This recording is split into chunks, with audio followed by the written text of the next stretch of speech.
Hey, what's going on, everyone? Dan the Glassman here. You're watching Back to Nature.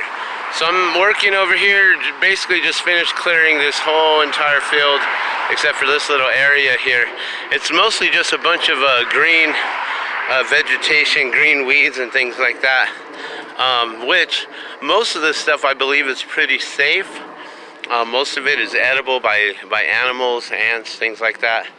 And so I actually just got reminded of something because we're out in the heat right now, and I've been bagging up all of this yard waste here.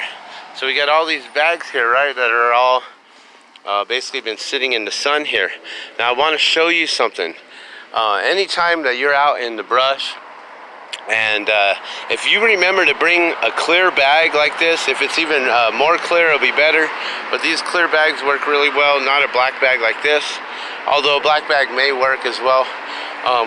If you notice, there's moisture on all of these bags. It's condensation. Basically, these greens here, they hold water, they hold moisture inside.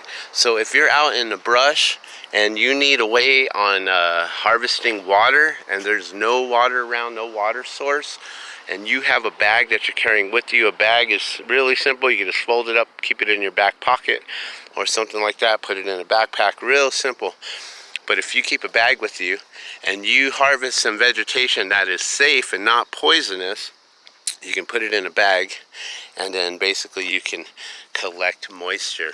Now, as long as you don't have any holes like that there inside the bag, and you make sure that you don't pop on any holes while you're filling it with your vegetation, what you can do is simply tie the end and put some vegetation on the inside, and tilt the top here towards the side, and that way when all the vegetation comes down, you can just pour it right out of there.